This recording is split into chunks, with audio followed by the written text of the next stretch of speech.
The Harley's engine cut through the Wyoming silence like a blade through dark water. Cole Hargrove rode with his hands loose on the throttle, the way a man rides when he has nothing left to prove and nowhere particular to be. 62 years old, scarred knuckles, a back that ached from an old shrapnel wound every time the weather turned cold. The kind of man who had learned through long and painful education that the road was the only place where thinking came easy. It was past midnight when he crossed the state line. The sign caught his headlight for just a moment. Wyoming. He had not seen that sign in a long time, had not wanted to, had spent the better part of 2 decades making sure Idaho sat between him and everything this state represented. He rode anyway. The call had come 6 hours ago. He had been in the shop, his shop, Hargrove Ironworks, a small operation on the east side of Boise, where men brought their broken Harleys and left with machines that ran better than the day they were built. He had been working on a carburetor, which was where he did his best thinking, with grease under his fingernails and a problem in front of him that had a definite solution. The phone rang on the workbench. He let it ring twice before he picked up. Sheriff Ray Denton. He had not heard that name in years. Ray's voice was exactly as Cole remembered it. Slow, deliberate. The voice of a man who had delivered bad news enough times that he had learned to do it without flinching. Cole, it's Ray Denton. Your father, Earl Hargrove, passed away yesterday morning. Funeral arrangements pending. You're needed for the will reading. Call me back when you can. Cole had stood there with the phone in his hand and the carburetor on the bench and the smell of motor oil all around him, and he had not moved for a full minute. Then he had cleaned his tools, locked the shop, packed a single bag, and ridden north into the dark. He had not called Ray back. He had not called anyone. The rational thing he understood would have been to wait for morning, to get a full night's sleep, to approach this with the kind of measured calm that 62 years of living was supposed to produce. But rationality had never been Cole Hargrove's strongest quality, and when the news was bad enough, the only thing that made sense was movement, forward motion. The Harley beneath him and the road ahead and the night air cold enough to keep you honest. Besides, there was something else, something he had never admitted to anyone, not even to himself on most days. Deep in the place where a man keeps the things he cannot say out loud, Cole Hargrove had been waiting for this call for 25 years. Waiting for it the way you wait for a storm you can see building on the horizon. You hope it misses you. You know it won't. Earl Hargrove was dead. Cole rode through the darkness and tried to understand how that felt. It felt like nothing. That was the honest answer. It felt like hearing news about a man he had once known, a man who had mattered enormously to him at one point in his life, who had since become something abstract, a figure from an old story, someone you used to be related to. That was what 25 years of silence did. It turned fathers into strangers. The landscape shifted as he pushed deeper into Wyoming. The flatness opened up around him, the kind of space that made you feel both free and exposed at the same time, the way the desert had felt in Kuwait. Big sky country. They said that about Montana, but Wyoming had the same quality.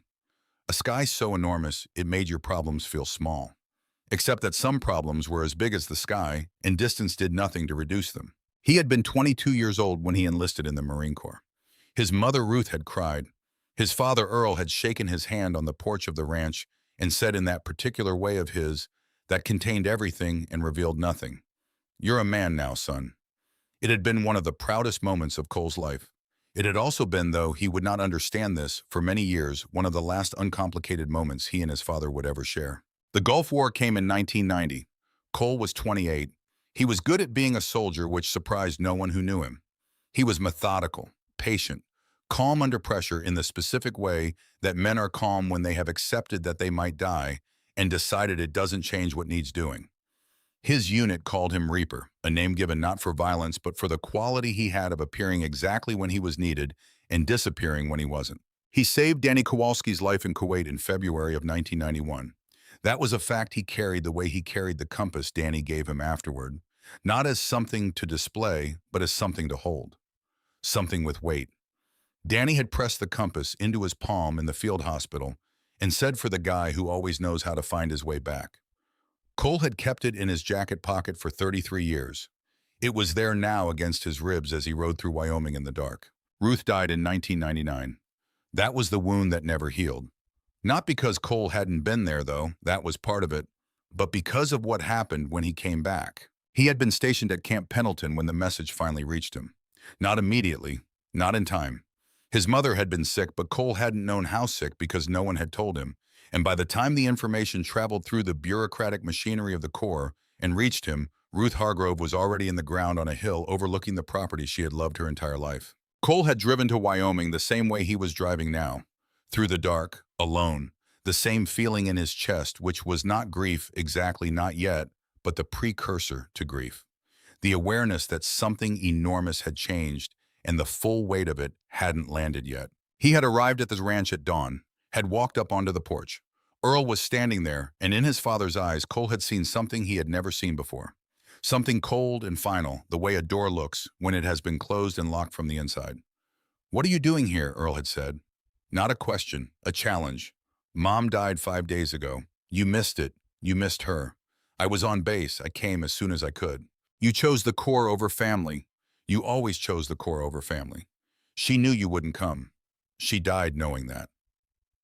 Cole had tried to speak. His throat had closed. The words were there, but the passage for them wasn't. He had stood on that porch with his duffel bag at his feet and the dawn light coming up cold over the mountains, and he had felt something inside him crack. "Get out. You're no son of mine." So Cole had left. Because when a man tells you to leave and you are hollow with grief and strangled with guilt and carrying 28 years of complicated love for a father who has just looked at you like you are nothing, you leave. You get on your bike and you ride west and you rebuild your life from whatever scraps you can find. He had done that. He was good at it.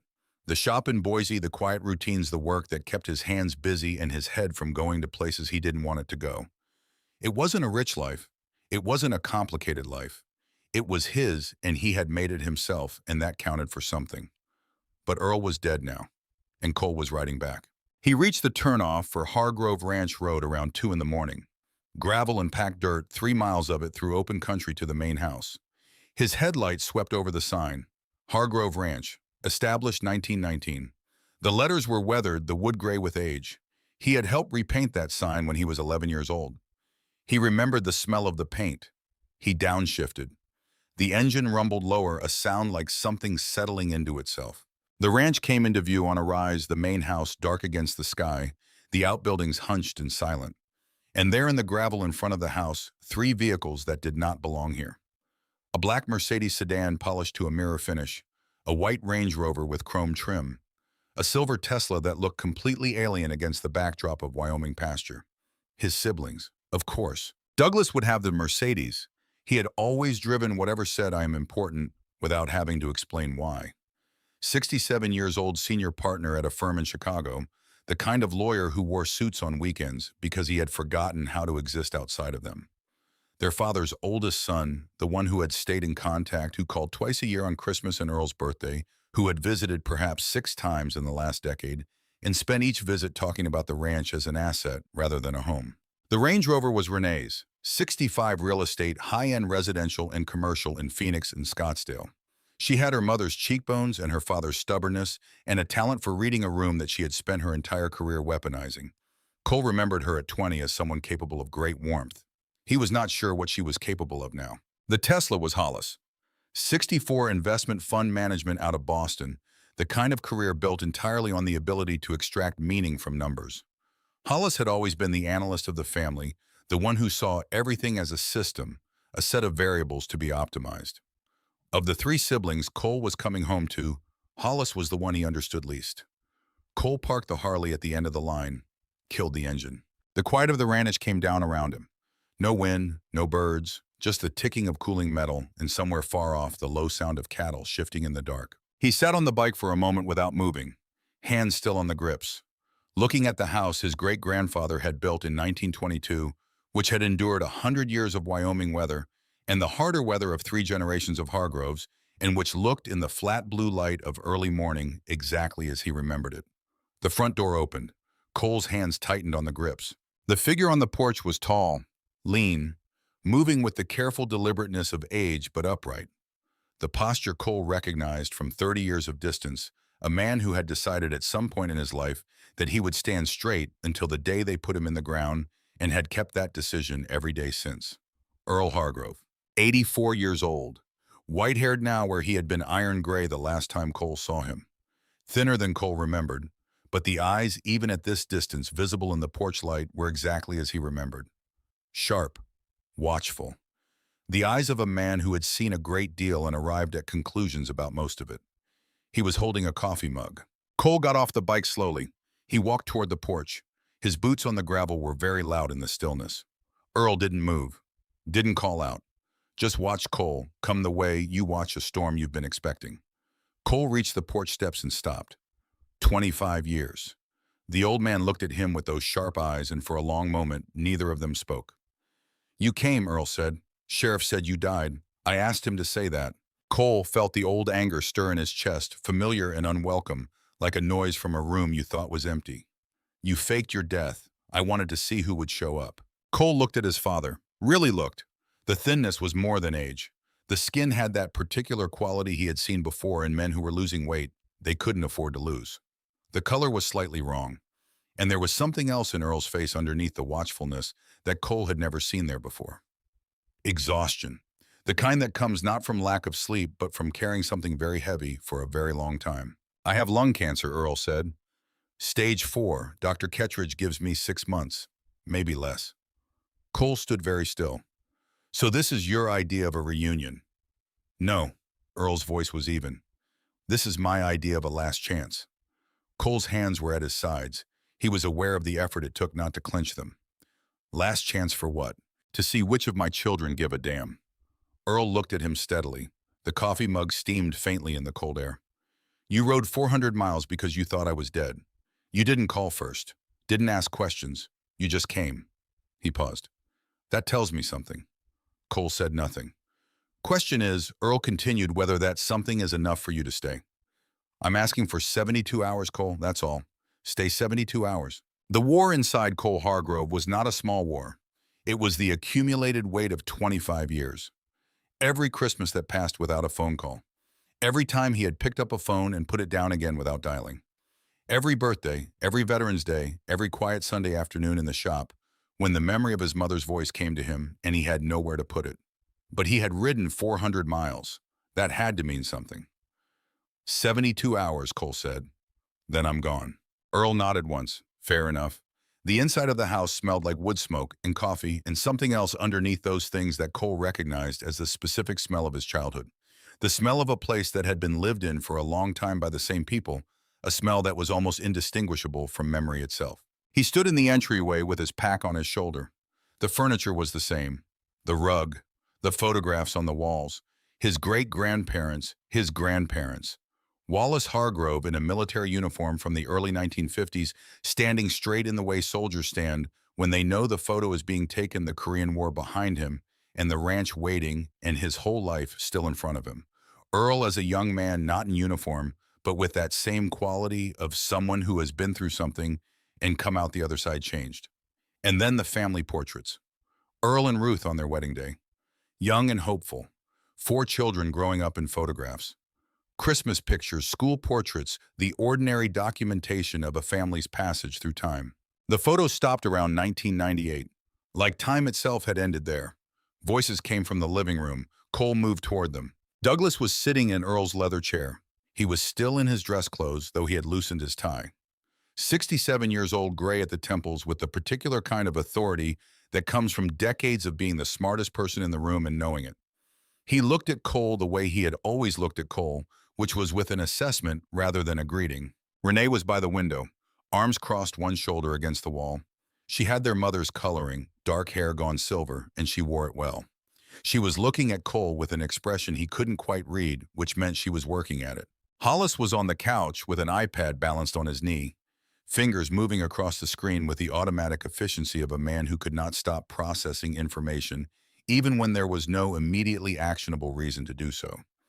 He glanced up at Cole and glanced away again, the look a man gives to a variable he's already accounted for. Reaper, Douglas said. Not Cole, not brother, Reaper. The road name his Marine unit had given him, said now in a tone that made it sound like a costume rather than a history. Cole looked at him. Didn't respond. Didn't think you'd bother, Douglas said. Didn't think you knew I existed. Something moved across Douglas's face. He decided not to answer. Renee tilted her head slightly. Still playing with motorcycles, she said. Still playing with other people's money. Her jaw tightened, a small point but a real one. Hollis finally looked up from his iPad. I calculated travel time from Boise, he said. 6 hours minimum.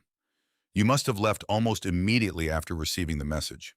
His tone was neither hostile nor warm, purely observational the way he said everything. No hesitation, no calls to verify. Cole looked at him. Yeah, funny how that works when you think your father died. The silence that followed was the particular kind that comes when people have been caught without an adequate response. Earl came in from the kitchen. He moved into the room with the authority of a man in his own house, which was the only authority that had never left him, and he sat in the chair that Douglas had vacated without Douglas being asked to vacate it. Douglas moved to the couch without comment. Sit down, Earl said. They sat. Cole leaned against the wall with his arms crossed, which was the posture he took when he wanted to retain the option to leave quickly. Earl looked at each of them in turn, taking his time. The general surveying his troops, except that this general was 84 years old and running out of time and knew it. I brought you here because I'm dying, he said. Lung cancer, stage 4, terminal, 3 to 6 months, according to Kettridge. He said this with the flat directness of a man who has had sufficient time to make his peace with the words, not performing acceptance, just reporting a fact. Douglas shifted. That doesn't explain the method of notification. I wanted to see who would come. Earl's voice was even. Who would drop everything and show up without asking what was in it for them? That's manipulation, Renee said. Call it what you want. I'm dying. I get to make the rules. Earl leaned forward. The energy in the room changed with that movement, the weight of attention shifting toward him completely. I need to decide who gets this ranch. The air changed. Everyone sat straighter. You have a will, Douglas said carefully. I'm changing it, based on the next 72 hours. Hollis looked up from his iPad. You're testing us. Earl's expression didn't shift. Call it a final evaluation. Renee laughed. It was a short sound, not warm. This is theater, Dad. No, it's a ranch. My ranch. 3 generations of Hargroves built this place, and I need to know before I die who is actually capable of taking care of it. He looked around the room. Who has earned the right to carry it forward? Cole spoke for the first time since sitting down. What are the terms? Everyone looked at him. Earl nodded a small acknowledgement. Simple. 72 hours. You all stay here. No hotels. No running back to your lives. You stay, you help. Around the ranch, you be present. At the end, I'll have made my decision. And if we refuse, Hollis said. Earl's face was very still. Everything goes to the Wyoming Veterans Foundation. The ranch, the land, the investments, all of it. You get nothing. The old house settled around them. Somewhere a clock ticked. This is insane, Douglas said. This is my ranch, Earl replied. My decision. Hollis's fingers moved across his iPad. The legal grounds for contesting a will under duress. I am of sound mind, Earl interrupted. 2 independent physicians, cognitive tests, psychiatric evaluation. I've been planning this for months. Try to contest and you'll spend years in court. He looked at Hollis directly. You'll lose. 72 hours, Earl said. Then I sign. One of you gets everything. The rest get their fair share of the liquid assets. Earl stood. That's the deal. He walked out of the room and left them in the silence he had created. Cole pushed off the wall. He was going upstairs. Just like that, Douglas said. You're playing along. Cole paused on the stairs. I rode 400 miles. Might as well see it through. He didn't look back. Behind him, his siblings began their negotiations. Douglas's voice rising. Renee's cutting through. Hollis trying to apply logic to something logic couldn't reach. The same dynamic as always, the same music in a different room. Cole climbed to the 2nd floor. The hallway was exactly as he remembered. Family photographs on the walls, most of them decades old. Wallace Hargrove in his Korean War photograph. Earl as a young man. And then the 4 children growing up in increments along the wall, like a time lapse of a family's life. His old room was at the end of the hall. He opened the door. Clean. Made. Exactly as he had left it 25 years ago. The Marine recruitment poster on the wall. His high school track jacket hanging on the back of the door. Trophies on the shelf. Nothing impressive. 1 first-place regional in the 800-meter from 1978. He had been fast once. Cole set his pack on the bed and looked around the room. A shrine. That was the word for it. His father had told him to leave and never come back, and then had kept his room like a shrine for 25 years. Cole didn't know what to do with that information.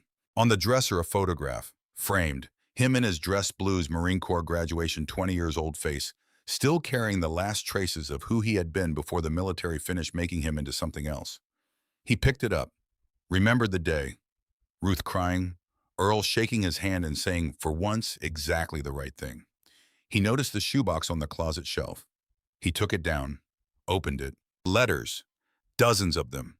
His mother's handwriting, the precise looping script she had developed in a generation that was taught penmanship in school. Addressed to him, all of them postmarked during his years in the Corps. He had kept them in his footlocker, sent them home for safekeeping when he was shipped overseas. They were here, in this room, in this house, which meant Earl had kept them. Cole sat on the edge of the bed with the box in his lap and stared at his mother's handwriting. The tightness in his chest was something he didn't have a name for. Not grief exactly, not anger. Something that lived in the space between those two things in the territory that didn't have a map. A knock at the door. Come in. Earl stood in the doorway. He didn't enter, just stood with one hand on the frame, looking at the room the way a person looks at something they have looked at many times alone. He seemed older in this light, smaller somehow, though he was still tall. The illness was more visible now that Cole was looking for it. Kept it the same, Cole said. Earl's voice was quiet. Your mother asked me to. After you left, she said if something happens to me, keep Cole's room. She said you'd come back someday. She was wrong. Cole looked up at his father. I'm only here because you faked your death. Earl absorbed that without defending himself. He was quiet for a moment. Dinner tomorrow, 6 o'clock. He started to turn. Why, Cole said. Earl stopped. Why keep the room? Why keep the letters? You told me I wasn't your son anymore. The old man's back stayed turned. The quiet stretched long enough that Cole thought he wasn't going to answer. Then Earl spoke, and his voice had something in it Cole had not heard there in a very long time, if ever. Because saying something doesn't make it true. I was angry. I was hurting. I said things I couldn't take back. Earl's shoulders were very still. But that doesn't mean I stopped. He didn't finish the sentence. He just walked away down the hall, and his footsteps faded, and Cole sat alone in his preserved room with his mother's letters in his lap and something unknodding very slowly in his chest. Sleep did not come easily. Cole lay on the bed that was both familiar and strange in a house that was both home and not home, and listened to the ranch settle into the night. Wind had picked up outside, moving through the pasture grass with that particular sound that is not quite silence and not quite music, but something between. Cattle shifting. Somewhere an owl. He was still awake at midnight when he heard it. A sound from below. Faint, metal on metal. Tools. Cole got up, he pulled on jeans and boots, and moved downstairs the way he moved through darkness on instinct quietly without turning on lights. Old training, old habits. The barn. Lights showed under the door, thin and yellow. Cole pushed it open. Earl was standing in front of the tractor. The John Deere from 1974. Green paint worn down to gray along the fenders, rust showing through the seams. The whole machine carrying the particular dignity of something very old that has worked very hard for a very long time. Earl had the side panel open and a wrench in his hand, but he wasn't working. He was just standing there looking at the engine with an expression Cole couldn't immediately read. Can't sleep, Cole said. Earl didn't startle. He never had. Haven't slept well in months. Cole walked closer, looked at the machine. This the one your father bought 1974. Still runs mostly, needs work. They stood there in the quiet barn, the cold of the Wyoming night pressing in around the edges of the door.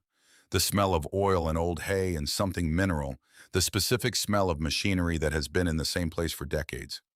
This was Wallace's, Cole said. Your father's. Earl ran his hand along the fender. Your grandfather bought this new. 50 years old now. 3 generations of Hargrove men have kept this thing running. He looked at Cole. That means something to me. Cole was quiet. I taught your brothers to fix it, Earl said. Neither of them got the patience for it. He looked at Cole. You always did. You'd stay out here for hours with me when you were a boy. Remember that? Yeah. Earl set the wrench down on the workbench. He leaned against the side of the tractor. The movement was careful, deliberate, the movement of a man managing his weight against pain he was not going to mention. I need to tell you something, he said. Cole waited. I read your mother's letters, the ones she sent you during the Gulf War. Earl's voice was even and very quiet. All of them. After she died, the house was empty, and I was broken, and I went through her things, and I found the copies she'd kept. She kept everything. Cole's breath came slower. She told you to stay, Earl said. She told you to do your duty and not worry about her, and that she was proud of you. She told you not to come home early. Cole, she told you that directly. I know what she told me. So did I. Earl's hands were at his sides. I knew it the day after her funeral. I went through her letters and I saw in her own handwriting that she had told you to stay, that you were following her wishes, that you were not absent, that you were obeying your mother. Cole said nothing. He was very still. And I blamed you anyway, Earl said. His voice did not waver, but there was something underneath it that Cole recognized as the effort of a man keeping himself steady through an act of will. Because if you were innocent, then the question became who was responsible. And the answer to that question was me. Earl looked at his hands. They were old hands, scarred and weathered, the hands of a man who had worked with them his entire life. She had heart disease, he said. Genetic, they said later. But the symptoms were there for months before she died. She told me she was tired. I told her she was fine. She told me her chest hurt. I told her it was stress. I didn't take her to Kettridge. I didn't insist. I told myself she was being dramatic, and I kept running the ranch. His voice thinned. She was baking bread the day she died, kneading dough. She put her hand on her chest and said, Earl, something's wrong. And I told her it was probably the yeast. I actually said that. I told her it was probably the yeast. Cole's throat was very tight. She was gone before the ambulance reached us. And I stood in that kitchen with her, and I knew, even before Kettridge told me anything, I knew that I had ignored her, that I had dismissed her, that I had been so focused on the land and the cattle and everything outside this house that I had failed the woman inside it. Earl looked up. I couldn't live with that, so I made it your fault. It was easier. Cole was quiet for a long time. The wind moved outside the barn. The old tractor stood between them, patient and rust-stained and somehow permanent. Why are you telling me now? Cole finally said. Because I'm dying, and I am finally, after 84 years, a little bit brave. Earl's voice was rough. It was never your fault, Cole. I need you to hear me say that. It was never your fault. It was my arrogance and my stubbornness and my complete inability to listen to someone I loved. He paused. That's what I need you to know before I go. Cole sat down on an overturned bucket. He put his elbows on his knees and his face in his hands, and he sat there in the cold barn with the smell of oil around him and the sound of the wind outside and 25 years of something finally breaking open. He did not cry loudly. Marines didn't do that. He cried the way men cry when they have been holding something for a very long time and have finally found a place where it is safe to let go of it, quietly and without performing it, and for all the right reasons. For Ruth, who had baked bread on her last morning on earth. For Earl, who had carried his guilt like a stone in his chest for 25 years and turned it into blame because he didn't know what else to do with it. For Cole himself, the 28-year-old who had left this ranch for the last time, carrying a weight he didn't deserve and had spent every year since trying to put it down. Earl stood by the tractor and said nothing. He didn't put a hand on Cole's shoulder. He didn't offer comfort. He just stayed. Which was, Cole would think later, more than he had expected, more than he had thought his father was capable of. Eventually, the crying stopped. Cole wiped his face with the back of his hand and sat up straight. Why did you pretend the ranch was struggling? Cole said. All those years. Garrett Douglas's old friend from Chicago told me years ago that you'd turned down 3 offers on this land. The place always looked run down when we visited, even when the cattle were doing well. Earl was quiet for a moment. How did you hear that? Around. Cole looked at him. The equipment was always old, the house always needed painting, but the books were clean, the water rights were intact, the herd was healthy. Earl's jaw moved. Yes, the ranch was never in trouble. Business has been good for 30 years. Water rights alone are worth more than Douglas has ever bothered to find out. He paused. But when children see prosperity, they see an inheritance. When they see a struggle, they see a burden. I wanted to know which of you cared about me, not about what I had. Cole looked at him. So you pretended to be poor to test us. Not poor, modest. Earl met his eyes. I wanted to know if any of you would show up just because I was there, not because of what you get when I wasn't. He looked away. Douglas visited 6 times in 10 years and spent half of each visit on his phone with real estate lawyers. Renee had this land appraised twice without telling me. Hollis sent financial advisors here to suggest I restructure my assets into a trust. He paused. Not one of them ever asked if I was lonely. Cole absorbed that. You came because you thought I was dead, Earl said. Not because of what you'd inherit. Because you thought your father was gone. His voice was very quiet on the last word. He moved toward the barn door. Stay cool, please. 72 hours. Let me try to be a better father than I've been for the last 25 years. He paused in the doorway. It won't fix everything. I know that, but it might be a start. He walked out into the Wyoming night. Cole sat alone in this barn for a long time. The lantern threw yellow light across the old tractor, across the tools on the wall, across 3 generations of work accumulated in the smell of the place. He thought about Ruth kneading bread, about Wallace in his Korean War photograph standing straight in the way soldiers stand, about the compass in his pocket, Danny's compass, the one given to the guy who always knows how to find his way back. He thought about what it meant that he was here, that he had ridden 400 miles in the dark without asking a single question about what he would gain from it. That was, he supposed, the only honest thing he knew about himself. When the people he had once loved needed him, he came, even when they had told him not to, even after 25 years. He pulled out Danny's compass, opened it. The needle swung, moved, and then held steady. He closed it without reading it any further. Some things you didn't need an instrument to feel. He put it back in his pocket and went inside. Above him, the stars were extraordinary. The sky enormous and very dark and thick with light. The kind of sky you couldn't see anywhere with too many people in it. The kind of sky that had been here before the Hargroves and would be here long after, indifferent and beautiful and patient. He went back to the house, climbed the stairs, passed the photographs of his family's passage through time, closed the door of the room his father had preserved for 25 years against the possibility that his youngest son might someday find his way back. Cole Hargrove lay down on his old bed and stared at the old ceiling with its familiar crack running toward the light fixture. Outside the window, the Wyoming night pressed close. The wind moved through the grass. For the first time in 25 years, he was sleeping under his father's roof. He didn't know yet what the next 72 hours would bring. He didn't know what his siblings were planning in the rooms below him. He didn't know that Earl had told him only half the truth about his prognosis, and that the half he hadn't told was the half that changed everything. What he knew was this: he had come when called. He had stayed when asked. He had sat in a cold barn and let 25 years of grief move through him, and he was still here on the other side of it. That was enough for tonight. Tomorrow would bring whatever it brought. He closed his eyes, and for the first time in a very long time, Cole Hargrove slept without dreaming. Cole woke before dawn, not because of an alarm, not because of noise. He woke the way he had always woken, the way the Corps had trained him, and 20 years of ranch mornings had reinforced before that, a clean break from sleep to full awareness with nothing in between. His body simply decided that enough darkness had passed, and it was time to be useful. He dressed in the dark, jeans, flannel shirt, the boots he had worn on the ride up still carrying Wyoming dust on the toes. He moved downstairs quietly past the sleeping rooms, past the photographs on the walls, into the kitchen, where the pre-dawn light was beginning to show gray through the east-facing windows. Earl was already there, sitting at the kitchen table with his coffee and his newspaper. Physical paper, the Laramie Boomerang, folded to the inside pages. He looked up when Cole came in, said nothing, just nodded once toward the coffee pot. Cole poured a cup. Black, no sugar. Marine habit, the kind of habit that becomes identity over time. He sat down across from his father. They didn't speak for a while. The quiet between them was different from the quiet of the night before. That had been charged, full of things pushing against its surface from below. This was something else.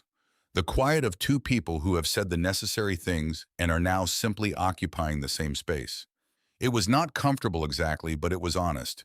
And honest was more than Cole had expected to find here. Your siblings are still asleep, Earl said eventually. Cole looked out the window at the dark pasture. They lived different schedules. Earl folded his newspaper. The ranch doesn't accommodate city schedules.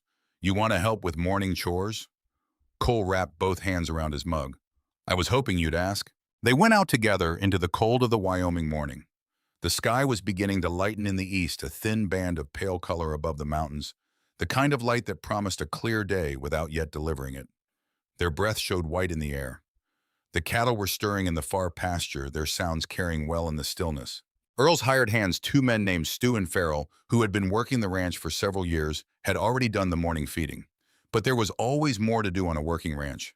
There was always more than you could finish, which was the nature of land and animals, and the patient ongoing work of maintaining a place against the constant pressure of entropy. Earl moved through it with the automatic competence of someone who had been doing this for 60 years, checking what needed checking, noting what needed attention, doing what needed doing. Cole fell into step beside him and did the same. It came back to him the way a language comes back when you return to a country after a long absence. The knowledge was there in his hands, in his body, before it reached his brain. How to read a fence line for weakness. How to move among cattle without spooking them. How to look at a building and see what was wearing out before it became a problem. His great-grandfather had built this ranch. His grandfather had worked it. His father had given his life to it. And Cole, who had spent 25 years in Idaho fixing motorcycles, found that somewhere underneath all of that, the ranch had never entirely left him. They worked side by side for 2 hours, not talking much, just doing. Around 9 o'clock, the barn door opened and Douglas came out. He was dressed for a boardroom, not a ranch. Dress trousers, a collared shirt with the sleeves rolled up as a single concession to the setting.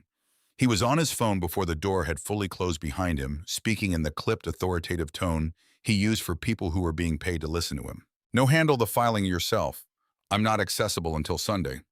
He saw Cole and Earl and altered his trajectory toward them without ending the call. His free hand made a gesture that was meant to communicate acknowledgement, while also communicating that whatever they were doing ranked below the phone call in order of importance. "Yes, I understand the deadline." Sunday. He hung up. "Morning, Dad." He looked at the fence section Cole had been repairing. "What are you doing?" "North fence had 3 posts gone soft," Earl said. "Cole found it this morning." Douglas looked at the fence, then at Cole, then back at Earl. "I have calls scheduled this morning." Earl kept walking. "Suit yourself." Douglas stood there for a moment, looking at his father's back, and then went inside. Cole watched him go and said nothing. Renee appeared an hour later.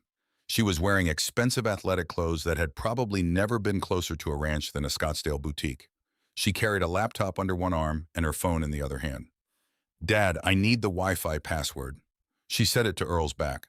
"I have 3 property closings this week, and I can't just disappear." Earl recited the password without looking up from the water line he was inspecting. Renee typed it into her phone, said thanks without particular warmth, and went back inside. She did not offer to help. Hollis came out at 11. He was the best dressed of the 3 for actual work jeans and a flannel shirt, though both were clearly new purchased, perhaps for this trip. He had his iPad, and he was reading something on it as he walked toward Earl and Cole with the distracted focus of a man who has trained himself to move through physical space while his mind operates somewhere else entirely. "Morning, Father." Cole. He used the right name, which was at least something. "I've been running some analysis on the ranch's operational model. There are some efficiency improvements that could significantly reduce annual overhead." Earl looked at him steadily. Hollis pulled up a document on his iPad. "If you shift the cattle rotation schedule to a hexagonal grid pattern and renegotiate your water rights arrangement with the Briggs property to the north, you could reduce—" "Son," Earl's voice was quiet but firm, "I've been running this ranch for 60 years. With respect, traditional methods aren't always the most. Either grab a tool and help or go back inside." Hollis's jaw moved. He looked at his iPad. He looked at Earl. He went back inside. Earl shook his head slowly. Cole said nothing. They worked until noon. Fences equipment, a door on the east barn that had swollen with moisture and needed to be planed down and rehung. Real work. The kind that made Cole's back ache and his hands dirty and produced visible results that were satisfying in the specific way that only visible results can be. After lunch, which Earl made and which they ate without his siblings, because all 3 were occupied with their respective screens, Cole went to the barn to organize tools. It bothered him, the disorder. 20 years of running a shop had given him an intolerance for chaos in a workspace that went beyond preference into something closer to principle. Everything had a place. Tools that weren't in their place were tools that couldn't be found when you needed them. And in Cole's experience, when you needed a tool was usually when you couldn't afford not to find it. He was halfway through reorganizing the wall rack when he heard the car. Engine too smooth for a ranch vehicle. Too expensive. He walked to the barn door and looked out. A black Cadillac Escalade, freshly washed. It parked near the house. A man got out. Mid-50s. Expensive suit that was wrong for the altitude, and the setting the kind of suit that announced, "I have money, and I want you to know it immediately." Tanned in a way that spoke of lamps rather than sunlight. He walked toward the house and Douglas came out to meet him, hand extended, smiling the particular smile that Douglas had used for important clients since he was 30 years old. Cole watched. He moved out of the barn and along the fence line, staying in the shadow of the outbuildings, moving the way he moved when he did not want to be seen. Old instinct. Old training. 2,000 acres, Douglas was saying. Prime Wyoming location. Mountain views from the main house. Interstate access 5 miles east. Water rights included in the sale. He was walking the man toward the main pasture, gesturing broadly, the enthusiastic sweep of someone showing off a property they have already mentally converted into money. The man Landry Douglas had called him was taking photographs on his phone. I'm thinking destination resort concept. Dude ranch experience for the premium market. City people paying $3,000 a night to rope cattle and pretend they're cowboys. He laughed. The authenticity sells itself. Exactly what I was thinking. Douglas matched his tone without hesitation. The land's been in the family 3 generations, which adds to the narrative. Heritage property. That's a premium category right now. What's the ask market value is $8 million. But for a quick close, given the circumstances, we'd consider 12. Development potential justifies the premium pricing. Cole stepped out from the fence line and walked toward them. Landry saw him first. His expression shifted. Who's that? Douglas turned. The flush that moved up his neck was brief and controlled the response of a man who has learned to manage his physical reactions in high-stakes situations, but Cole had grown up watching Douglas, and he saw it. That's my brother. Cole reached them. He looked at Landry, then at Douglas, then back at Landry. You need to leave. Landry blinked. Excuse me, this is private property. You weren't invited here. Cole's voice was even. Get in your car and go. Now wait a minute, Douglas started. Cole turned to him. Dad's not dead yet. You're negotiating to sell his ranch while he's still alive. He kept his voice low. Not because he was controlling anger exactly, but because he had learned a long time ago that quiet was more effective than loud when you wanted someone to understand that you were completely serious. I'm exploring options. Douglas's tone shifted into the register he used in depositions. Being prudent. There's nothing wrong with, there's everything wrong with it. Landry was backing toward his car. The social calculation had resolved quickly in his favor, which was to say there was no version of this that was worth staying for. I'll call you, he said to Douglas. He got in the Escalade and the engine turned over and the gravel shifted under his tires and he was gone. Douglas and Cole stood in the empty pasture. The cattle moved distantly indifferent. The sky overhead was the particular deep blue of high Wyoming in late spring. You had no right, Douglas said. Cole looked at him. He's your father. He's still alive. He's dying, and instead of being here with him, you're out here selling his land to a resort developer. He's dying anyway. Douglas's voice had that flat quality it got when he had decided that sentiment was an obstacle to clear thinking. This land is worth $12 million in the right deal. After he's gone, it becomes a legal process. Messier, slower, more expensive. I'm being practical. You're being a vulture. Something moved across Douglas's face. Not shame exactly. Something older and harder than shame. You always were, simple Cole. That was always your problem. No ambition, no understanding of how the world actually works. Cole was quiet for a moment. Then Dad sees it differently. He turned and walked back toward the barn. Behind him, Douglas said something else, but Cole was already too far away to want to hear it. That afternoon, Cole found Earl on the back porch. The old man was in a rocking chair, not moving, just looking at the mountains. The posture of a man who has earned the right to sit still and has decided to use it. Cole took the other chair. Saw the man Douglas brought out, he said. Earl didn't look surprised. Landry, real estate out of Denver. I had a feeling something like that was coming. You're not angry. I'm disappointed. Earl rocked once slowly. But I've had a long time to understand what Douglas is. He's not a bad man. He just reduced everything to transaction a long time ago. It's the only way he knows how to think. Cole watched the mountains. The light was beginning its slow change toward evening. You stood up for this land when it would have been easier to walk away, Earl said. That's rarer than you'd think. The evening came on slowly, the light going golden and then amber, the mountains taking on that quality of late-day illumination that his mother had always called magic hour. Cole sat with Earl until the cold drove them inside, and they didn't talk much, but what passed between them in the silence was something that hadn't been there the night before. Dinner was quieter than the first night. Douglas was present in body, but somewhere else, entirely checking his phone whenever he thought Earl wasn't looking, which was always because Earl was always looking. Renee ate efficiently like a woman on a schedule. Hollis cut his food into precise pieces and arranged them in a way that Cole suspected was unconscious. Earl put his fork down midway through the meal and looked at the three of them. Tomorrow morning, he said, I want to see how each of you handles this ranch. Real work, physical and otherwise. There will be 4 tasks. You'll all do them. I'll judge results myself. Douglas looked up from his plate. What kind of tasks? Earl looked at Cole briefly. He said nothing. But the look said something, and Cole, who had spent a lifetime learning to read terrain for what it didn't show, understood. He went to bed early. He lay in the dark and listened to the house and waited. At 2 in the morning, the voices started. He didn't need to be directly above them to hear. The house was old and the floors were thin, and sound traveled the way it always had in this building, up through the wood and into wherever you happened to be lying in the dark. Douglas's voice first. Controlled but edged. This whole thing is rigged. Dad's been spending every waking hour with Cole since he got here. The tasks will be designed to favor him. Renee's voice more contained. Then we design the tasks ourselves. Propose it to Dad in the morning. Equal competition. We choose the challenges. He'd agree to that, Hollis. He wants to appear fair. Renee's tone was precise, the tone of a woman accustomed to managing negotiations. He'll agree. Short silence. Hollis spoke. The financial logic is straightforward. If Cole inherits the primary asset, we each receive approximately $2 million. If Cole is disqualified or the property is liquidated, the total distribution increases substantially. He paused. The math supports keeping Cole out of the running. So how do we do that? Douglas. We design tasks that appear equitable but favor our skill sets. Hollis again. Fence work, physical labor that goes to everyone. Nobody looks biased.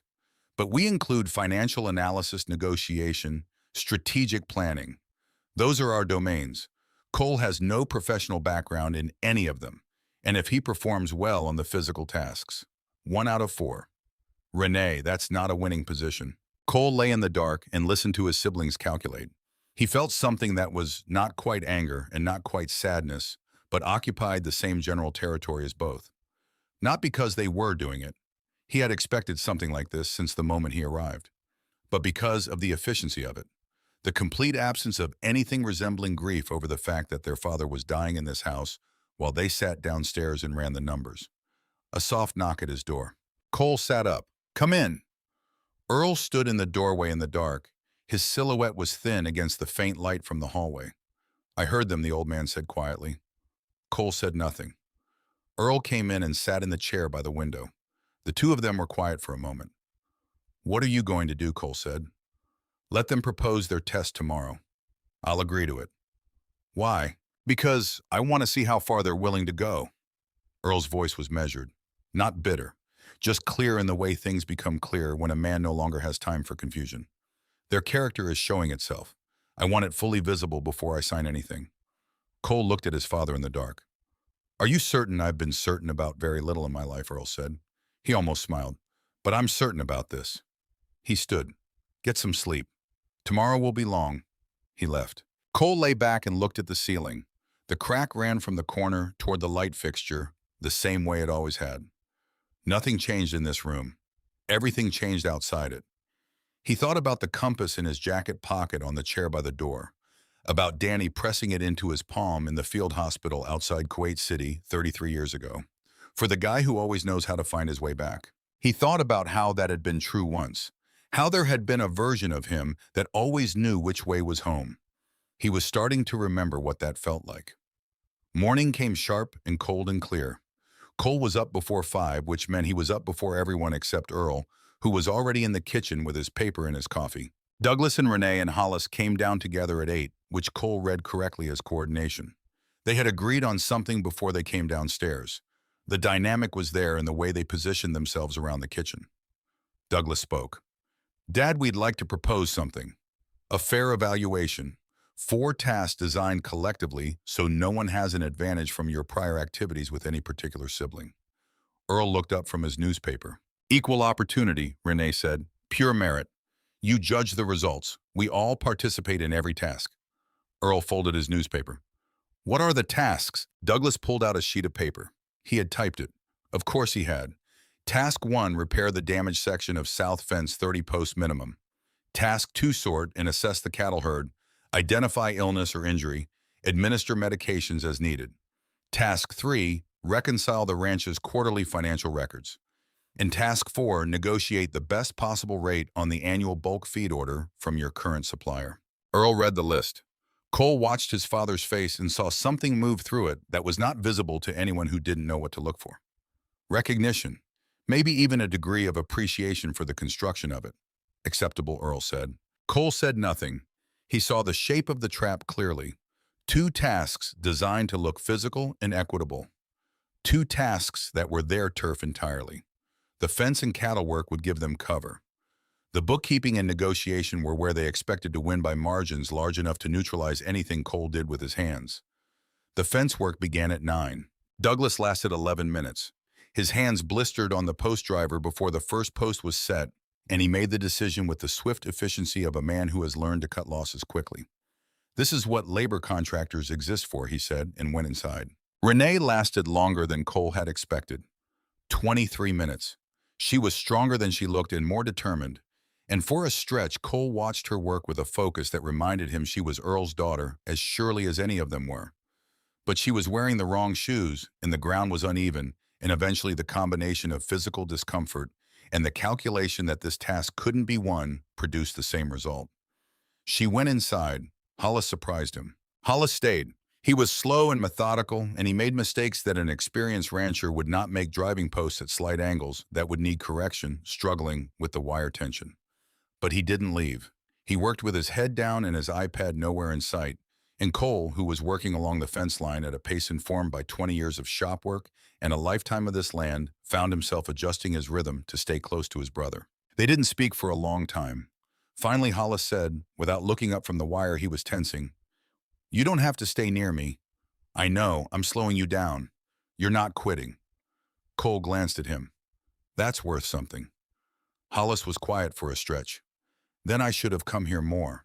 To the ranch. When he was well." Cole said nothing. "Not because I thought I'd inherit anything, I just—" Hollis paused. "I didn't know how to be here. This place." He gestured vaguely at the land around them. "Everything I know how to do, none of it works here." Cole looked at his brother. "That can be learned." Hollis said nothing, but he didn't stop working. They finished the fence together. The cattle task was different. Douglas attempted it with the confidence of a man who believed that competence in one domain transferred to all others. The herd disagreed. He moved too fast, too directly, projecting the authority of a Chicago courtroom into a Wyoming pasture, and the cattle responded the way cattle respond to that kind of energy, which is to say they moved away from him and then kept moving, and the resulting chaos took 30 minutes to settle. Renee did not attempt the cattle pen. She looked at her shoes and made the calculation without apology. Hollis approached it analytically, taking notes on his iPad from outside the fence, identifying individual animals by marking patterns, trying to build a data model before engaging with the actual animals. It was not wrong exactly, it was just backwards. The cattle existed before the data and were not waiting for the model to catch up. Cole moved through the herd the way he had learned to as a boy, with the particular stillness of someone who understood that animals read intention in the body before they hear anything. He checked eyes and hooves and coat condition with a methodical ease that was not performance. Just competence, the real kind that comes from having done a thing enough times that it lives in the muscles. He administered medications where needed. He identified 2 animals with early signs of joint stress that would require attention over the coming weeks. He processed the entire herd in the time it took Douglas to make 3 phone calls. Then came the bookkeeping. But before they could begin, something else happened. Douglas set a folder on the kitchen table. He placed it carefully, with deliberate precision, the way you place something when you've been waiting for the right moment. He pushed it across to Earl without speaking. Earl opened it. Cole looked from the end of the table and understood what it was before he saw the contents. The way Douglas had set it down was the way a man sets down something he considers a weapon. 2 incidents. Bar fights, Boise, 2008 and 2011. Both arrests. Both dismissed. A VA psychiatric evaluation from 2003. PTSD diagnosis. A notation about gaps in treatment compliance between 2005 and 2009. Douglas let the folder speak for him for a moment. Then, evidence of instability. A history of violence and untreated mental illness. Not someone who should be trusted with a significant asset. Earl read through the folder carefully. He did not look up while he read. When he finished, he closed it. He set it on the table beside his coffee cup. Then he looked at Cole. "Tell me about the arrests." Cole's voice was steady. "Two incidents. Both times I was in a bar and someone was hurting someone else and I stepped in. Both times the witnesses told the police what happened. Both times charges were dropped because the facts were what they were. And the PTSD. Real. Diagnosed correctly. I went through a rough stretch between 2005 and 2009 when I wasn't managing it well. I got back on track. It doesn't control me. It hasn't for 15 years. I function. I work. I sleep most nights." He paused. "It's a part of who I am. I'm not going to apologize for it." Earl was quiet for a moment. He looked at the folder. Then he looked at Douglas. "He told me the truth without being asked," Earl said. "You hired someone to find that information and brought it here as a weapon to use against your brother in front of me." He let that sit. "Then which one of those things do you think tells me more about character?" Douglas's jaw tightened. "We're protecting family interests." "You're protecting your interests." Earl's voice was flat. "There's a difference between those two things, and in this family we have never been honest enough to name it." He stood. "We'll do the bookkeeping and the negotiation this afternoon." He walked out of the kitchen without looking at the folder again. Cole sat at the table for a moment. Hollis was looking at the surface of the table. Renee was looking out the window. Douglas was looking at nothing in particular with the expression of a man who had calculated correctly and arrived at the wrong conclusion. The bookkeeping was Earl's old leather ledger, handwritten columns going back years. No software, no cloud backup, just numbers in ink, the kind of financial record that required you to understand what you were looking at before you could make sense of it. Douglas finished fastest. He used his phone's calculator and worked with the smooth efficiency of someone who had been reading financial documents for 40 years. Renee was nearly as quick. Her real estate background translated here the ability to read numbers in relation to each other to find the narrative inside the columns. Hollis was meticulous. He cross-referenced everything twice, built a small reconciliation model on his iPad, and took longer than the others, but produced the most sophisticated analysis of the three. Cole worked with the ledger the way he worked with a carburetor. Slowly, carefully, looking at each entry not just as a number, but as a decision someone had made, understanding what those decisions added up to, finding the places where the record didn't quite match what he had seen with his own eyes on the property. He finished last. But when Earl checked accuracy, Cole had made no errors. The others had made several in some cases because they had worked too quickly, and in Hollis's case because his model was more sophisticated than the data it was built on. The supplier negotiation was last. Douglas called Herschel, who ran the bulk feed operation 60 miles south. He worked the call like a deposition, establishing leverage, identifying pressure points, offering a counteroffer structure, with two alternatives landing on 11% below the standard rate. He hung up, looking satisfied in the specific way of a man who has won something. Renee's approach was harder. She threatened to explore alternative suppliers, cited competitor pricing she had researched on her phone before making the call, and extracted 12.5%. She hung up with the expression of someone who found the exercise slightly beneath her. Hollis used data. He had pulled market pricing for bulk feed across 6 Wyoming counties, built a comparison, and opened the call by presenting Herschel with a number that was the midpoint of what the data suggested was achievable.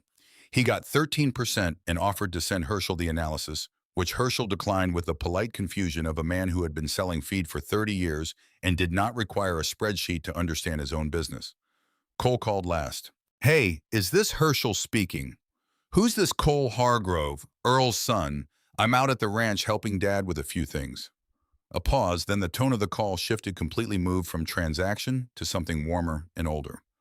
"Cole Hargrove, I heard you were back. How's your father doing, hanging in there? Listen, we need to put in the annual bulk order. The usual quantities." "Sure thing. For Earl, I'll do 15% off the standard rate. Same as I did for his father before him. You tell Bull I said hello, and I hope he's feeling better." "Appreciate it, Herschel. He's going to be glad to hear from you." He hung up. His siblings were staring at him. "How?" Renee said. Cole looked at her. "I asked." He paused. "And I used Dad's name. Herschel's been doing business with his family for 30 years. That relationship is worth more than any leverage strategy you can build in an afternoon." Douglas shook his head slowly. "That's not negotiation. That's just relationship. Isn't that better?" No one answered. Earl tallied the results at the kitchen table while the four of them sat around it. He did not announce the outcome the way a game show announces a winner. He simply looked at the numbers, looked at each of his children in turn, and set the paper down. The room was very quiet. This wasn't a fair test, Douglas said finally. His voice was controlled, but the control was working harder than usual. The setup favored him from the beginning. You designed the tasks, Earl said. Not me. The whole 72 hours. It was designed with him in mind. Renee's voice was ice, the tone she used when she had made a decision, but wanted to make sure everyone understood why it was reasonable. You spent 2 days working alongside him while we were left to manage our own work. Nothing stopped you from being here. Earl's voice was even. You chose your phones and your deals and your analysis. Cole chose the ranch. He looked at each of them. That was your choice, not mine. Douglas stood. So that's it? You've made your decision. I told you I'd decide at the end of 72 hours, but we all know what the decision is. Earl was quiet for a moment. Then I decided when Douglas brought a developer to my land while I was still breathing. I decided when Renee spent 2 days managing her portfolio instead of spending 2 hours with her dying father. I decided when Hollis built a data model for everything except what actually mattered. He stood up from the table. And I decided when Cole fixed the fence, sorted the cattle, got 15% from Herschel by using my name and saying please, and stood in this kitchen and told me the truth about his life without being asked. He looked at Douglas directly. You want to know what the difference is? It's not intelligence. It's not professional success. It's not how much money you've made. He looked around the table slowly. The difference is that Cole sees this ranch as a home. You three see it as an asset waiting to be transferred. That's all I needed to know. Douglas walked out. His footsteps were controlled, but they were loud, in the way that controlled footsteps are when the control is covering something else. The front door closed behind him. Not a slam. A careful, deliberate click, which was somehow worse. Renee followed without speaking. She paused at the doorway of the kitchen and looked at Earl with an expression that had several things in it and let none of them become words. Then she left. Hollis stayed. He sat at the table after the others were gone, looking at the surface of it, his iPad closed in front of him for the first time since he had arrived. He looked, Cole thought, genuinely tired. Not the tiredness of inconvenience, but something deeper. I knew you'd win, Hollis said. Not to Cole, to Earl. I ran the numbers before we proposed the test. He paused. But I knew. Earl looked at his middle son. I should have come out here more. Hollis stopped. He started again. Not because of what you were going to leave me. Just because you're my father. He looked at Earl with something in his face that was the closest thing to unguarded that Cole had seen from him since arriving. I'm sorry I didn't. Earl sat back down. He reached across the table and put his hand over his son's briefly. You're here now. It's not enough. No, but it's something. Cole stood and went outside. He needed the particular quality of Wyoming air in the early evening, cool and dry, and carrying the smell of grass and distance that was so specific to this place that it functioned as a kind of memory all on its own.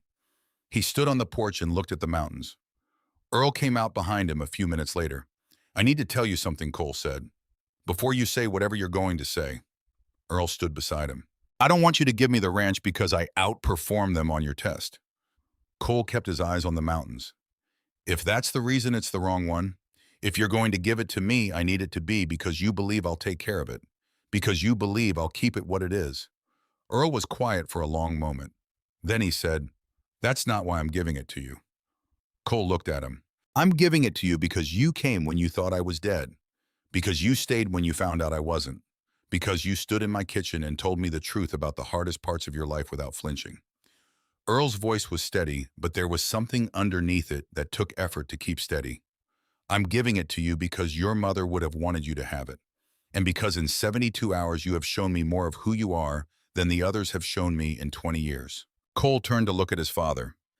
And I'm giving it to you, Earl continued, because I have less time than I told you. I have less time than I told any of you. Cole went very still. 6 weeks, Earl said. Not 6 months.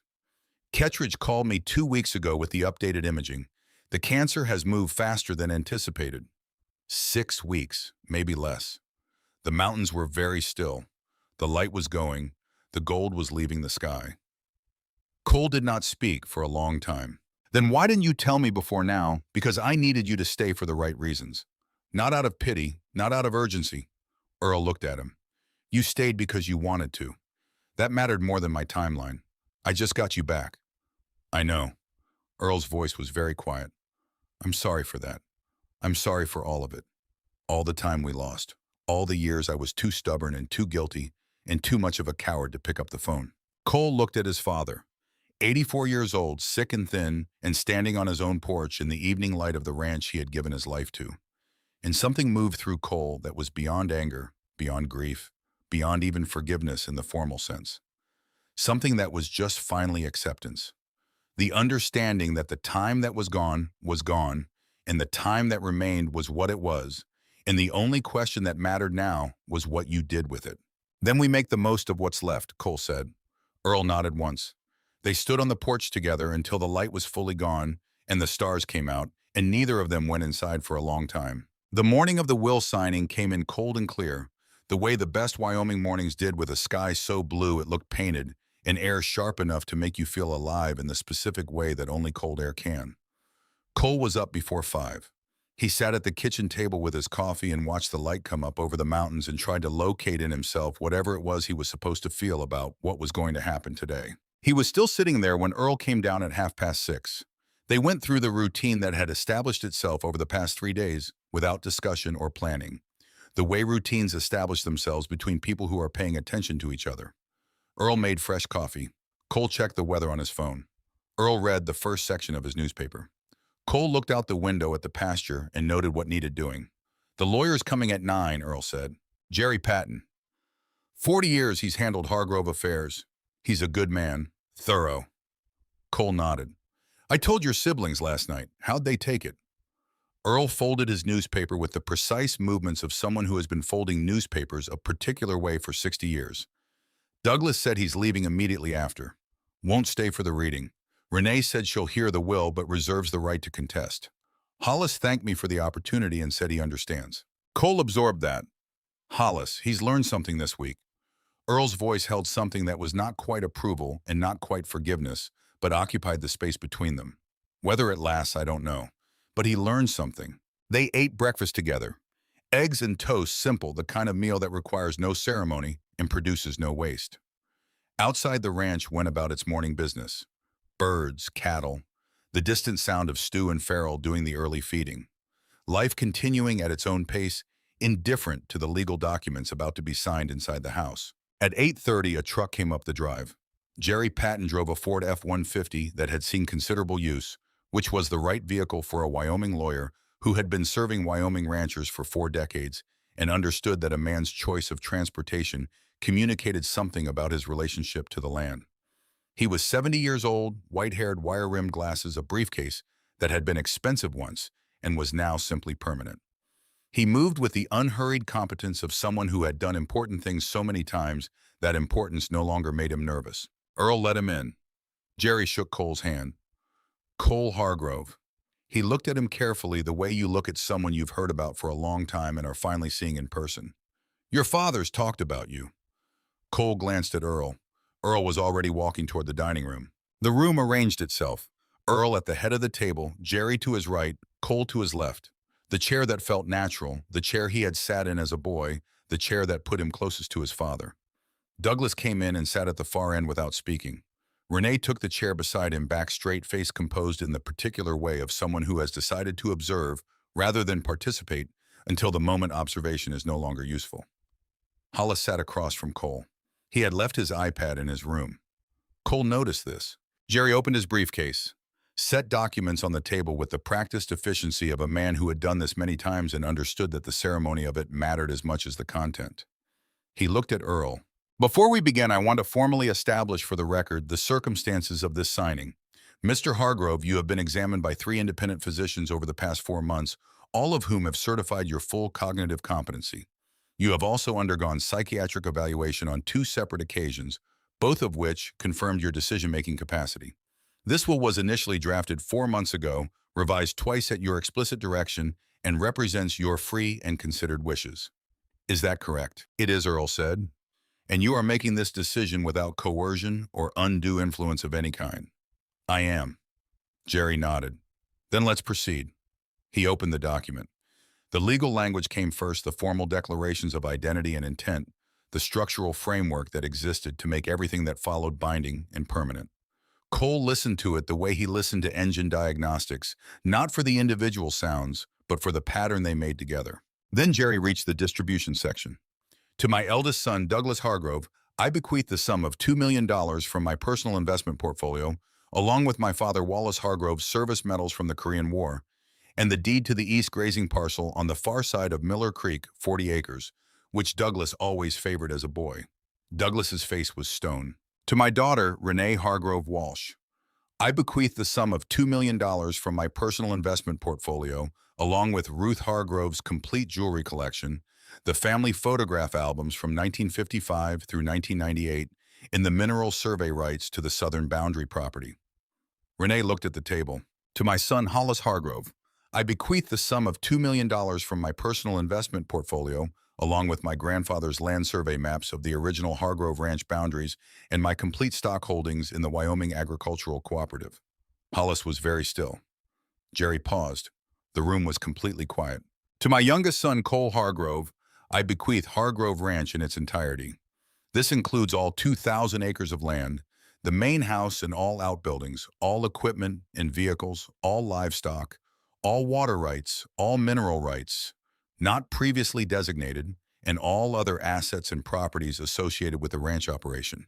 The estimated current value of this bequest is $8.2 million. Douglas said quietly and with precision, "This is insane." Jerry looked up. The bequest comes with the following conditions, which are binding and attached to the deed in perpetuity. Douglas's jaw tightened, but he said nothing. First condition, Cole Hargrove must maintain Hargrove Ranch as an active working cattle operation. The land may not be sold, subdivided, converted to commercial development, or used for any purpose inconsistent with its current agricultural function. Second condition, Cole Hargrove must permit his siblings and their families unrestricted access to the property at any time, treating them as family members with a historical claim to the land rather than as guests. Third condition, should Cole Hargrove die without direct heirs, the ranch passes into a trust managed collectively by the children of Douglas Renee and Hollis Hargrove to be maintained under the same conditions. Jerry set the document down. That concludes the distribution. The room held its breath. Douglas was the first to speak. His voice was controlled in the way that a man's voice is controlled when the control is the only thing standing between where he is and somewhere much worse. You're giving him $8 million. You're giving each of us $2. That's not equal. Earl looked at his eldest son. No, it isn't. How is that fair? Because the ranch isn't money. Earl's voice was patient in the way that patience sounds when it has been earned through long suffering rather than easy temperament. It's work, it's obligation. It's being here every day for the rest of your life, managing 2,000 acres and a cattle operation and 100 things that will break and need fixing. He looked at Cole. I'm giving Cole chains. You 3 got freedom. That's not how it looks from here, Renee said. Then look differently. Earl met her eyes. You got $2 million and no obligations. Cole got a ranch he can never sell and a responsibility he can never put down. If you think he got the better deal, you're welcome to trade with him. Renee looked at her hands. This whole process was manipulated. Douglas's voice had found its courtroom register, the voice that meant he had shifted from responding to arguing. You isolated Cole. You gave him preferential access. You created conditions designed to produce a predetermined outcome. Jerry cleared his throat. Mr. Hargrove, I've documented every interaction over the course of this evaluation. The conditions were presented equally to all 4 siblings. The results reflected individual choices made freely. If you intend to contest on grounds of undue influence, you should know that I have prepared for that possibility, and the documentation supporting Mr. Hargrove's competency and the integrity of this process is extensive. You can pursue it. You will lose, and you will spend several years and a significant portion of your inheritance doing so. Douglas looked at Jerry, then at Earl, then at Cole, and the look was one that Cole would remember not because it was hateful, but because of what was underneath it, which was something that looked, if you knew how to read a person, very much like grief. He stood. He picked up his jacket from the back of his chair. He said nothing to Earl, nothing to Cole. He walked out of the dining room and through the front door, and the sound of it closing behind him was not a slam, but a careful, controlled click, which was somehow worse than a slam would have been. Renee stayed for another 30 seconds. She looked at Earl with an expression that had several things in it and let none of them become words. Then she stood. She looked at Cole. Enjoy your prize, she said.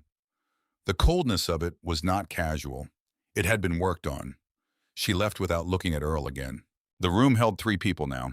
Jerry packed his briefcase with the discreet efficiency of a man who had witnessed many difficult scenes and had learned that the best thing to do afterward was to be very quietly present. Hollis sat at the table and looked at the surface of it. He looked up at Earl. I'm sorry I disappointed you. Earl's voice was gentle. You didn't disappoint me, Hollis. You showed me who you are. That's not a disappointment. That's just information. He paused. But it's not who needs to run this ranch. Hollis absorbed that. He looked at Cole. Congratulations. He meant it. The sincerity was there underneath the stiffness, and Cole recognized it because he had been watching Hollis carefully for 3 days and had learned to read past the surface of him. You showed up. You stayed. You worked. He paused. I analyzed everything except what mattered. I should have learned the difference earlier. Cole looked at his brother. Your kids are welcome here. Anytime. This is their history, too. Something shifted in Hollis's face. He stood. He extended his hand to Cole, and Cole took it. Then he turned to Earl and did something Cole had not expected. He came around the table and put his arms around his father briefly, awkwardly, the embrace of a man who does not know how to do this, and is doing it anyway because he understands that the time for learning has run out. Earl held his son for a moment, just a moment. Then Hollis straightened and picked up his things and left quietly, and the sound of his footsteps on the hardwood was the last sound any of them made for a while. Jerry patted his briefcase closed. He looked at Earl. Ready to sign, Earl picked up the pen. He signed in the places Jerry indicated. Slow and deliberate. Each signature the act of a man who understood what he was putting his name to and had made his peace with it. Jerry witnessed, notarized. The documents became legal and binding and permanent. Done, Jerry said. He began packing everything away. Cole, you'll need to file the transfer deed with the county recorder within 30 days. I'll walk you through all of it. He closed his briefcase.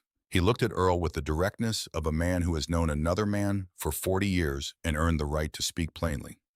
You made the right call. This was always the right call.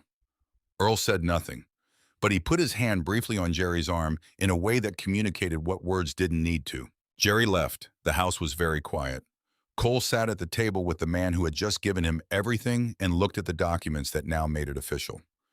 The weight of them was not like the weight of money. It was something older and heavier and harder to put down.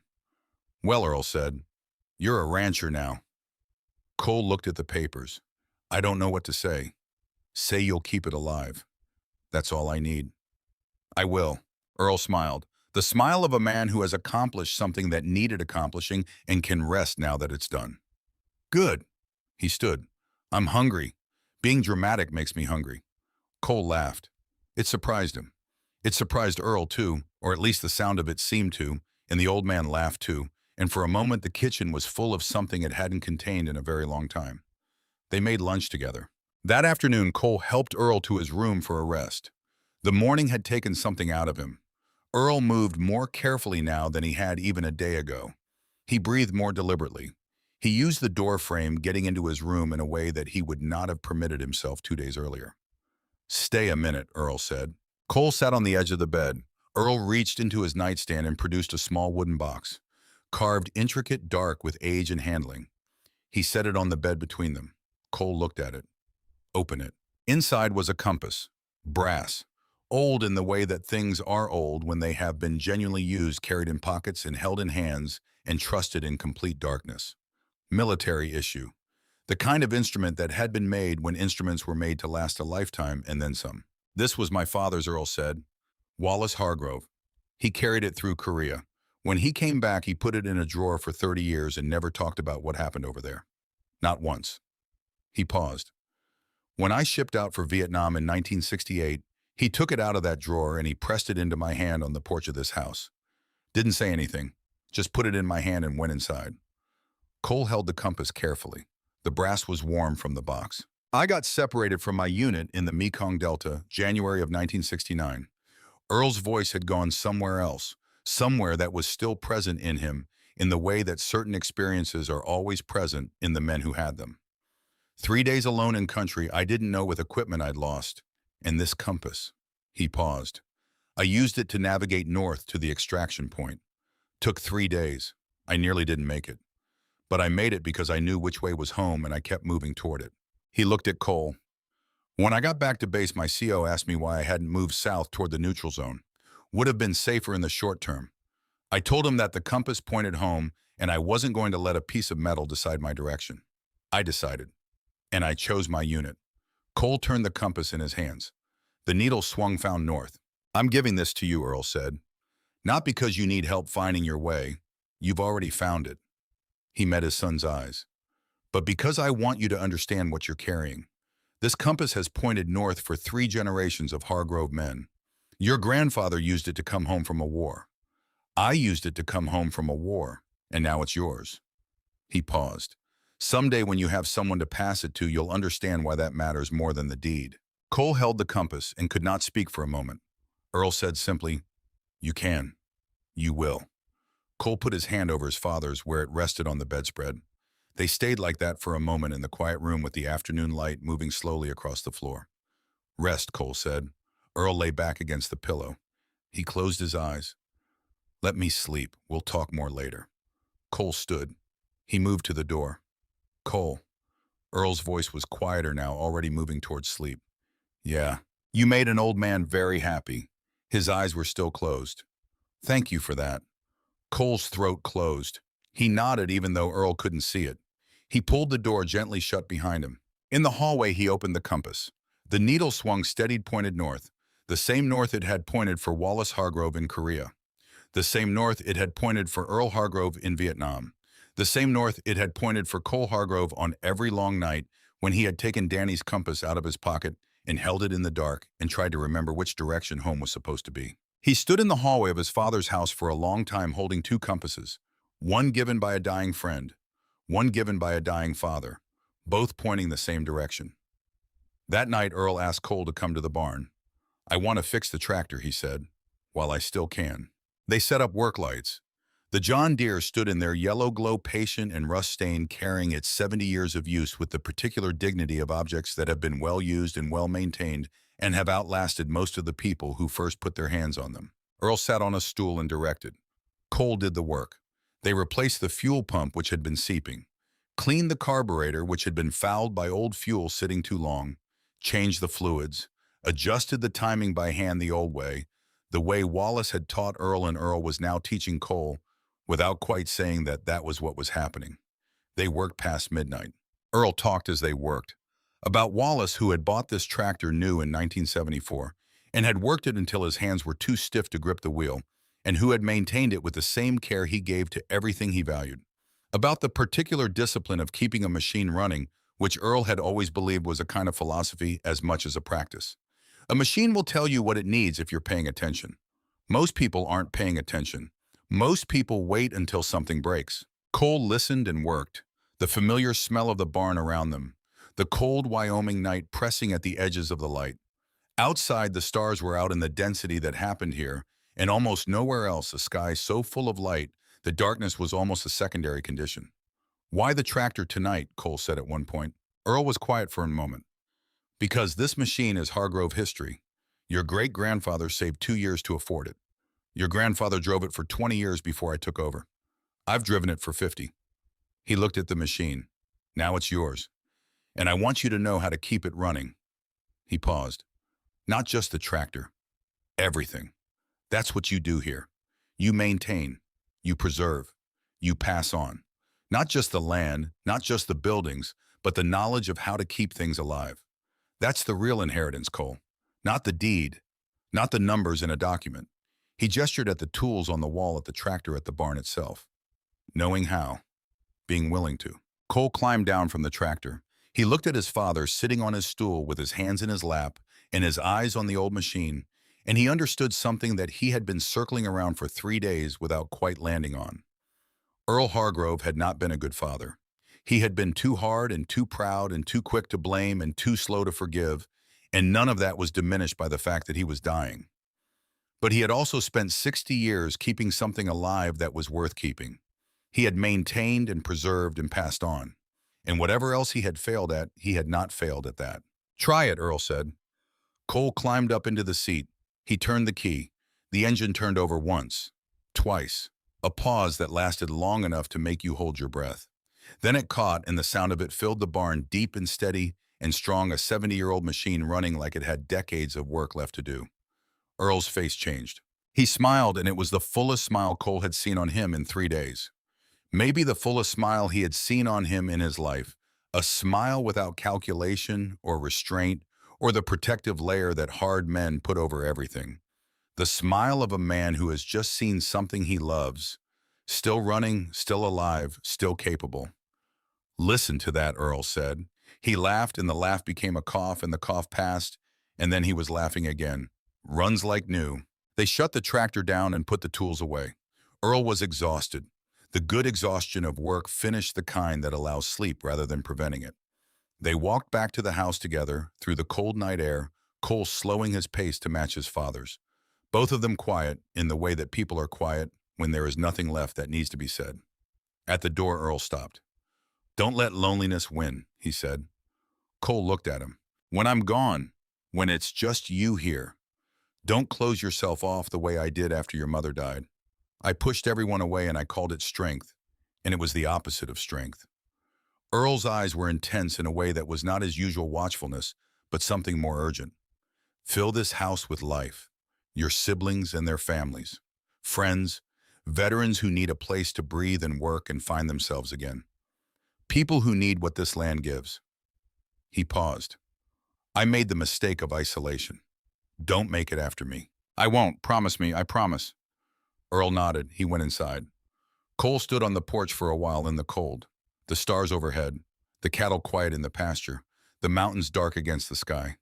This was his now, all of it, the beauty and the burden and the long ongoing work of it, and he stood in it and let himself feel the full weight of what that meant without flinching from it. He would keep his promise. Cole woke to a silence that was different. He knew before he moved. There was a quality to the stillness in the house that was not the stillness of early morning, not the ordinary silence of sleep and waiting. He checked his phone. 8:14. He dressed quickly and went down the hall. Earl's door was closed. He knocked softly. No answer. He opened it.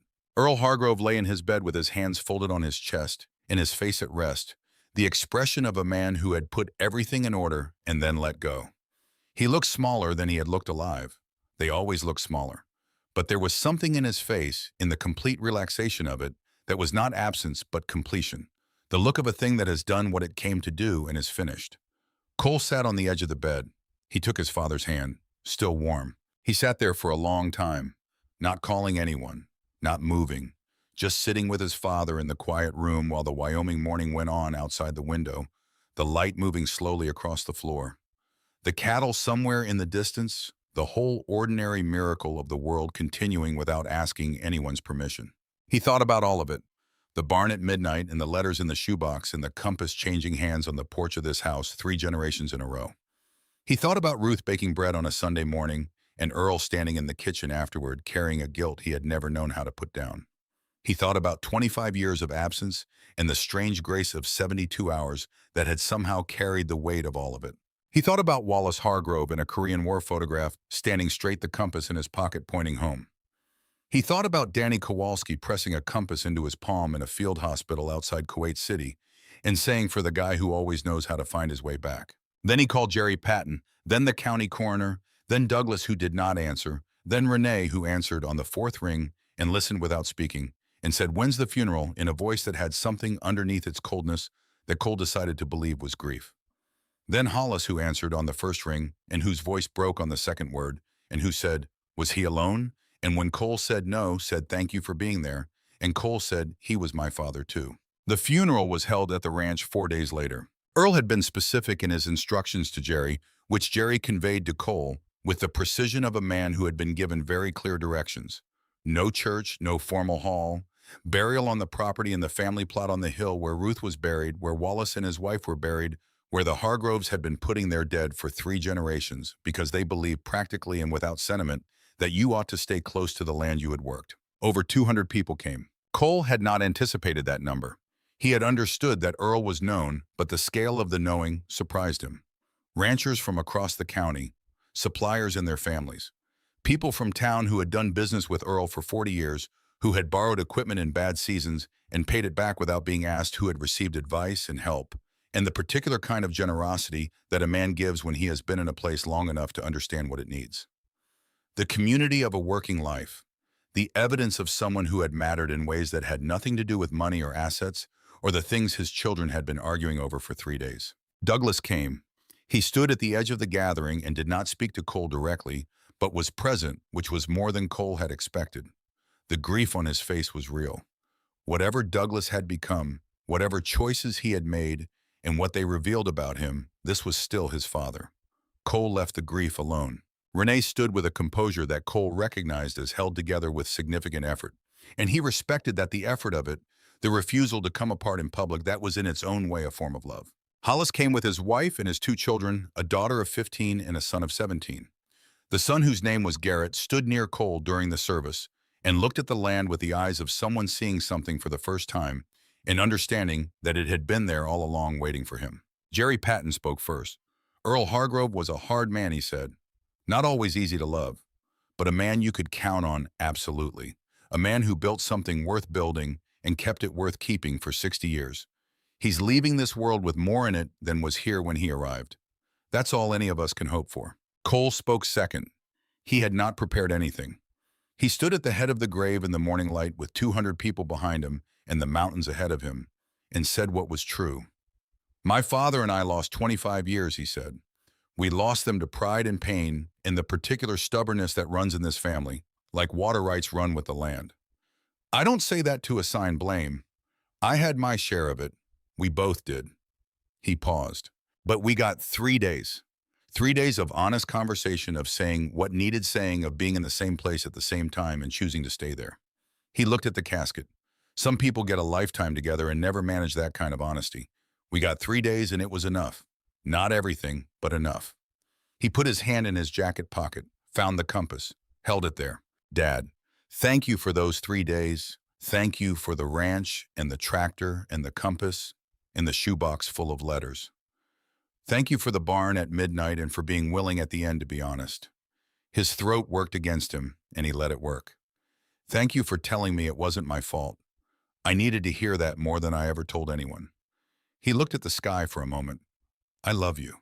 I should have said it while you were here to hear it, but I'm saying it now. Rest well. The flag was folded, military honors for his Vietnam service, a rifle salute that cracked across the morning air and echoed off the mountains. Taps played by a young man from the local VFW post, clear and slow, and carrying the particular weight that taps always carries, the weight of all the times it has been played for all the people who deserved it. People filed past, offered hands and memories and the simple comfort of presence. Cole accepted all of it, said thank you, listened. Let them tell him who his father had been to them, which was its own kind of gift, a portrait of a man assembled from the pieces that different people had kept. Hollis's son Garrett stayed near Cole as the crowd thinned. He was quiet, this boy, in the way that 17-year-olds are quiet when they are taking in something larger than themselves and have the wisdom to know it. Eventually he said, could I come back? This summer, learn how it works. Cole looked at him. Absolutely. The boy nodded, looked at the grave, at the mountains, at the cattle moving in the far pasture. Yeah, he said quietly. I'd like that. Hollis put his hand briefly on Cole's shoulder as he left. He didn't say much. The gesture said what needed saying. By afternoon, everyone was gone. Cole stood at the grave alone. The sky had gone the deep blue of Wyoming late afternoon, and the light on the mountains was doing what it did at this hour, turning everything amber, in particular, every rock and tree distinct in the low-angled light. He stayed until the light changed.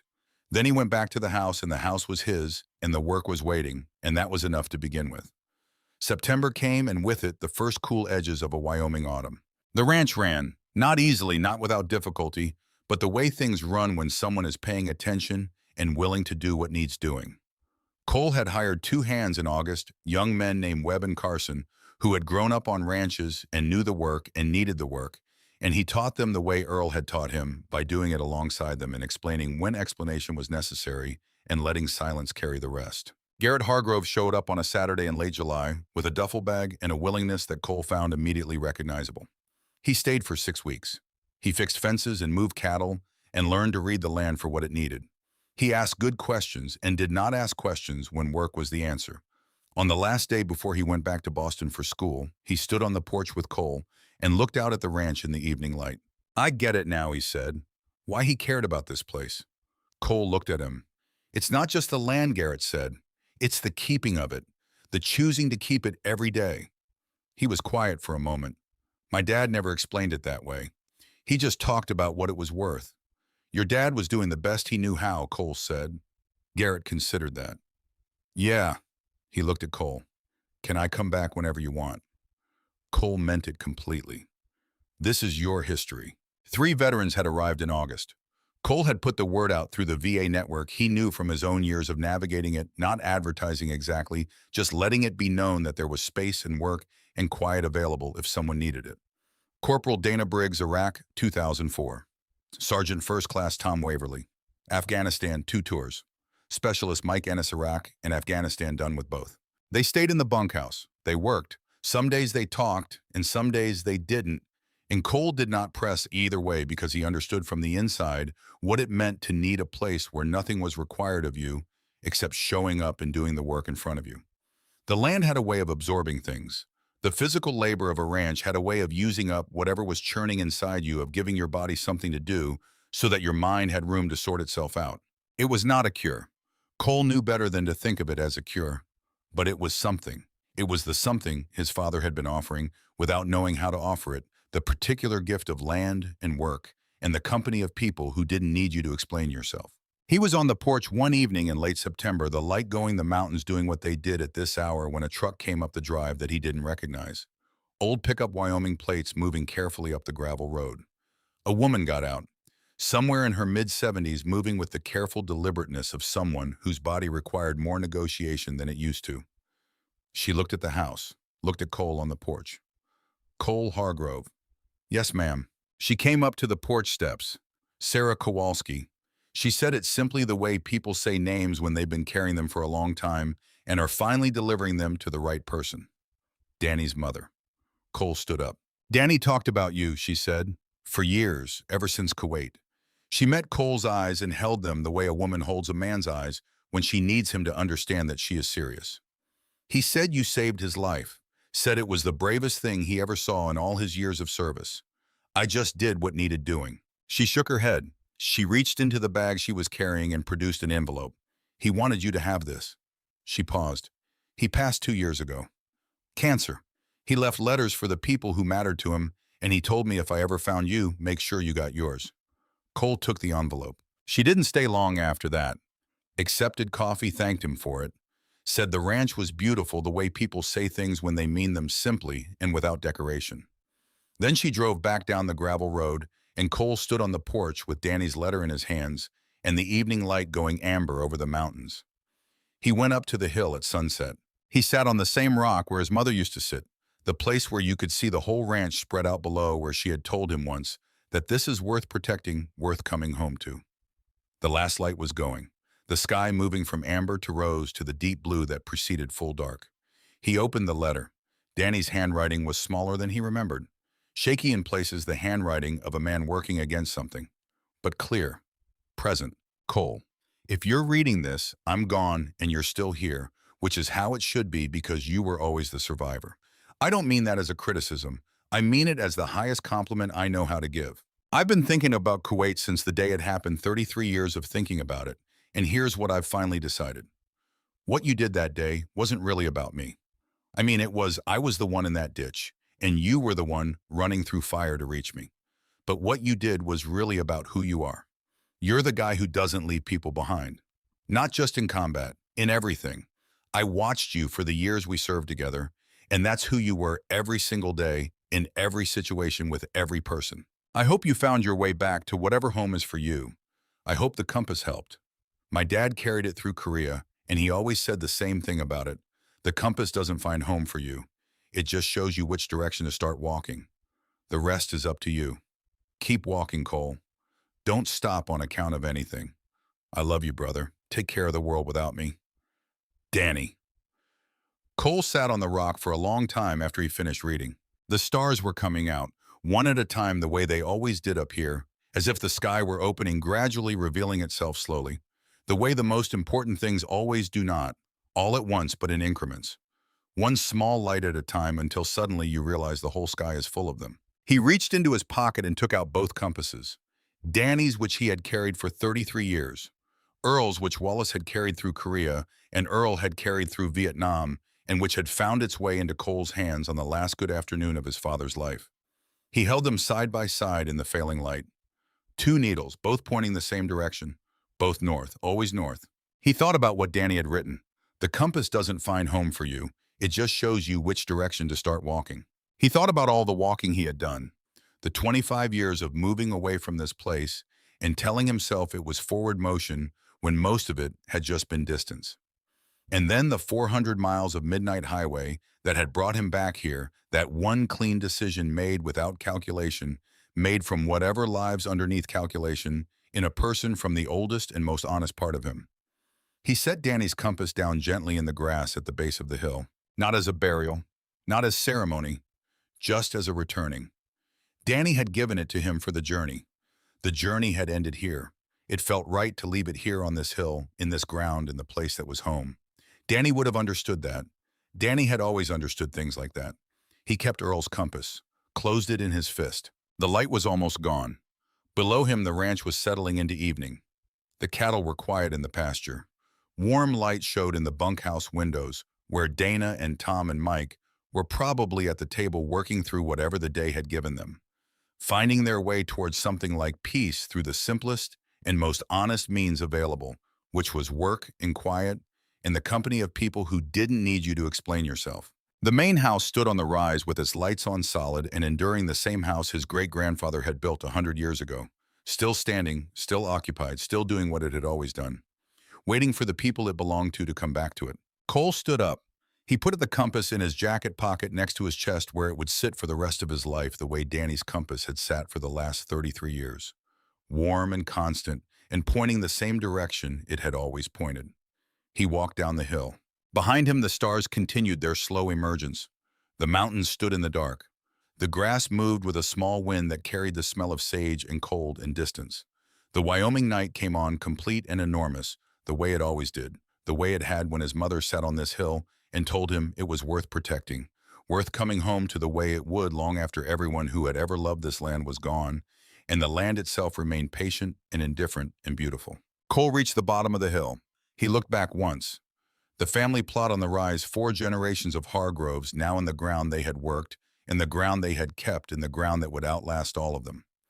He turned toward the house, toward the light in the windows, toward the voices inside it, Dana and Tom and Mike at the table, Webb and Carson in the bunkhouse, the whole improbable assembled life of a place that had decided to keep going. He walked forward.